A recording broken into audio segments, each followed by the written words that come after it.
मुझे next chapter जो आपको कराना है वो 8 चैप्टर कराना है, लेकिन 8 चैप्टर करने से पहले कुछ बेसिक्स जो बातें हैं वो आपको पता होनी चाहिए। जैसे सबसे पहले प्रॉपर्टीज़ ऑफ पैरेललोग्राम्स, पैरेललोग्राम्स की प्रॉपर्टीज़ क्या क्या हैं वो आपको पता होनी चाहिए।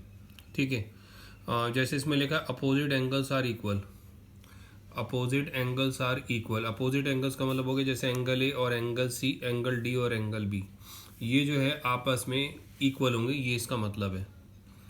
Opposite sides are equal, opposite sides कौन सी हैं? अपोजिट साइड्स है इसमें ए बी और डी सी, ये इक्वल होंगी, और बी सी और ए डी ये आपस में इक्वल होगी। ठीक है। Diagonals bisect each other, diagonals bisect each other यानी आप चेक करेंगे तो उसके जो डायगोनल्स है वो ए सी और डी बी हैं, ए सी और डी बी। ठीक है, ये बाइसेक्ट कर रहे हैं पॉइंट ओ पर। और लास्ट पॉइंट है a pair of opposite side is equal and parallel. ठीक है, कोई सा भी एक पेयर जो होगा वो इक्वल भी होगा और पैरेलल भी होगा, जैसे ए बी और डी सी। ठीक है, ए बी और डी सी जो है वो इक्वल भी है और ये पैरेलल भी होगा। या फिर बी सी और ए डी ये आपस में बराबर है, बराबर मतलब अपोजिट जो साइड्स हैं वो इक्वल तो होंगी, लेकिन इसमें से एक पेयर ऐसा होगा जो इक्वल भी होगा और पैरेलल भी होगा। ठीक है, ये इसका मतलब है। तो आपको ध्यान रखना है कि जहाँ पे भी उन्होंने पैरेललोग्राम बोल दिया वहाँ पे ये प्रॉपर्टीज़ अपने आप एप्लीकेबल हो जाएंगी, यानी कि अपोजिट एंगल्स इक्वल हो जाएंगे, जैसे कि ए और सी आपस में इक्वल हो जाएंगे, बी और डी आपस में इक्वल हो जाएंगे, अपोजिट साइड इक्वल हो जाएंगे, यानी ए बी और डी सी, बी सी और ए डी ये आपस में बराबर हो जाएंगे। डायगोनल्स बाइसेक्ट करने का मतलब, अच्छा डायगोनल बाइसेक्ट करने का एक और मीनिंग होता है वो भी समझा दे रहा हूँ। जैसे इसने लिखा है डायगोनल बाइसेक्ट ईच अदर, ए सी और डी भी आप देख रहे हो बाइसेक्ट कर रहे हो ओ पर। तो इसका मीनिंग क्या है? इसका मीनिंग है कि ए ओ और ओ सी जो है वो आपस में इक्वल होंगे और ओ बी और ओ डी जो है वो आपस में इक्वल होंगे। ध्यान रखिएगा, मैंने कहा जो इसमें लिखी है प्रॉपर्टीज वो है diagonals bisect each other. Diagonal bisect each other का मतलब हो गया ए ओ और ओ सी इक्वल हो गया और ओ बी और ओ डी इक्वल हो गया। ठीक है, फोर्थ मैंने आपको समझा दिया। सेकंड जो है वो इसमें rhombus, it is a parallelogram. मतलब ये तो सिंपल, मतलब आपको ध्यान ही रखना है कि जो रोम्बस होता है वो पैरेललोग्राम्स होता है, यानी कि इसके अंदर जो पैरेललोग्राम्स के ऊपर 4 प्रॉपर्टीज हमने पढ़ी हैं वो इसके अंदर जो है अपने आप एप्लीकेबल हो जाएंगी। All sides are equal. ठीक है, ये उसमें नहीं था अब पैरेललोग्राम में, लेकिन इसके अंदर जो है ये प्रॉपर्टी जो वो एप्लीकेबल होगी रोम्बस के अंदर, कि पैरेललोग्राम तो है लेकिन ये उस तरह का पैरेललोग्राम है जिसमें सारी साइड्स जो है वो इक्वल होंगी। ठीक है। Diagonal bisect each other at right angles, यानी डायगोनल्स जो है वो बाइसेक्ट तो कर रहे हैं लेकिन वो राइट एंगल पे कर रहे हैं। राइट एंगल का मीनिंग क्या है? यानी यहाँ पे ये जो एंगल बनेगा, ठीक है, यहाँ पे जो एंगल बनेगा वो 90 डिग्री का एंगल होगा, ये वाला एंगल। ठीक है,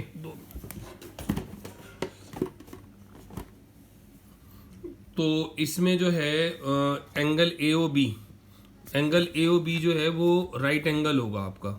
ठीक है, अगर ए ओ बी राइट होगा तो सारे के सारे एंगल जो होंगे वो राइट एंगल हो जाएंगे। तो रोम्बस में आपको कुछ नहीं, बस ये ध्यान रखना है कि पैरेललोग्राम तो वो है ही खैर, लेकिन इसमें दो चीज़ें अलग हो गई। एक, ऑल साइड्स आर इक्वल, सारी साइड्स इक्वल होगी। डायगोनल बाइसेक्ट तो कर रहे हैं लेकिन जो डायगोनल्स बाइसेक्ट कर रहे हैं वो राइट एंगल पे कर रहे हैं, राइट एंगल पे बाइसेक्ट कर रहे हैं, ये आपको ध्यान में रखना है। और राइट एंगल पे बाइसेक्ट करने का मतलब क्या है कि वो जो सेंटर है, सेंटर के ऊपर जो वो एंगल फॉर्म कर रहे हैं, ठीक है, जो सेंटर है यानी ये ए ओ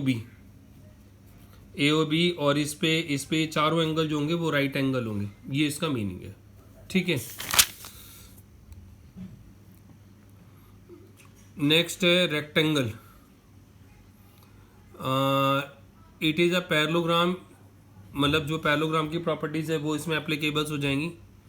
each angle of a rectangle is a right angle, यानी जैसे इसमें आप देख रहे होगे एंगल ए जो है वो 90 डिग्री शो हो रहा है, एंगल ए जो है वो यहाँ पे 90 डिग्री शो हो रहा है। ठीक है, और थर्ड, और इसकी जो बात है वो है diagonals of a rectangle are equal. ठीक है, रोम्बस में आपने पढ़ा था कि जो डायगोनल्स है वो बाइसेक्ट करते थे 90 डिग्री पर, 90 डिग्री पे। ठीक है, और इस इधर उसने लिखा है कि डायगोनल जो इक्वल है, यानी ए सी और बी डी जो है वो बराबर है। ठीक है, तो जो प्रॉपर्टी दूसरों से अलग है वो आपको ध्यान में रखनी है, और जो कॉमन प्रॉपर्टीज है वो भी ध्यान रखनी है। जैसे कि रोम्बस है, रोम्बस के अंदर जो है उधर लिखा था it is a parallelogram, rectangle के अंदर भी लिखा है इट इज़ अ पैरेललोग्राम। ये प्रॉपर्टी सेम है, और जो प्रॉपर्टी अलग है उसको आपको ध्यान में रखना है। ठीक है, इसके बाद है square. It is a parallelogram, जैसे कि उनमें था वैसे each angle is a right angle. Each angle is a right angle मतलब जैसे angle A, angle B, angle C और एंगल डी। ठीक है, ये सारे के सारे 90 डिग्री होंगे। Diagonals of a squares are equal. Diagonals मैंने फॉर्म नहीं करे, लेकिन आप फॉर्म कर लोगे ए सी और डी बी जो है उसको ज्वाइन कर दोगे ए सी और डी बी को। ठीक है, diagonals of a square are equal, ये प्रॉपर्टी इसमें भी थी, ध्यान रखिएगा। इधर भी लिखा था ना रेक्टेंगल वाले में diagonals of a rectangle are equal, और स्क्वायर वाले में भी लिखा हुआ यही बात, the diagonals of a square are equals. तो इसमें डायगोनल आप ड्रॉ कर लेना ए सी और डी बी को। ठीक है, all sides of a squares are equal, ये प्रॉपर्टी आपने रोम्बस से ही पढ़ी थी, इसमें भी है, ये भी ध्यान रखना, कंफ्यूज मत होना उसे इसको लेके। ठीक है, इसमें और उसमें ध्यान रखना है कि उसमें जो डायगोनल बाइसेक्ट करते हैं, रोम्बस के अंदर जो डायगोनल बाइसेक्ट करते हैं वो 90 डिग्री पे बाइसेक्ट करते हैं। इसमें ऐसा नहीं है, इसमें सिर्फ इतना लिखा diagonals of a square are equal. ठीक है, हाँ, लास्ट प्रॉपर्टी इसमें लिखा है the diagonals of a square bisect each other at right angle. तो इसमें से अगर आप चेक करोगे तो एक प्रॉपर्टी जो है वो रेक्टेंगल वाली इसकी मिलती है, ये तीसरी वाली the diagonals of a square are equal, और जो फिफ्थ प्रॉपर्टी है इसकी वो रोम्बस से मिलती है, diagonals of a square bisect each other at right angle. ठीक है, और ये जो प्रॉपर्टीज है all sides of a square are equal, ये भी प्रॉपर्टीज की जो है वो रोम्बस से मैच करती है। तो स्क्वायर में जो है आपको ध्यान रखना है कि कौन कौन सी प्रॉपर्टी है जो आपस में मैच करती हैं, और कौन सी जो है मतलब एक तो आपको जो कॉमन दिख रही है सभी के अंदर वो ये कि सारी के सारे पैरेललोग्राम्स हैं, सारे के सारे पैरेललोग्राम से ये आपको कॉमन प्रॉपर्टी दिखाई पड़ रही है। फिर उसके बाद कौन कौन सी प्रॉपर्टी आपस में मैच करती है, उन प्रॉपर्टीज को आपको ध्यान में रखना है। ठीक है, तभी जो है चैप्टर नंबर जो 8 है वो आप समझ पाओगे। ठीक है, और ध्यान रखिएगा ये जो स्क्वायर है इस वाले में मैंने डायगोनल ड्रॉ नहीं करे, आप ज्वाइन कर लेना ए सी और डी बी को ज्वाइन कर लेना। ठीक है, तो वो इसके डायगोनल्स हो जाएंगे। और बाकी जो है ये रेक्टेंगल की प्रॉपर्टीज थी जो मैंने आपको बताई थी। फिर उससे पहले मैंने आपको रोम्बस, और फिर स्टार्टिंग में मैंने आपको पैरेललोग्राम की। ठीक है, ये सारी प्रॉपर्टीज आपको ध्यान रखनी है, ये सारी हेल्प करेंगे आपको 8 चैप्टर में। नेक्स्ट उसमें स्टार्ट करेंगे ये।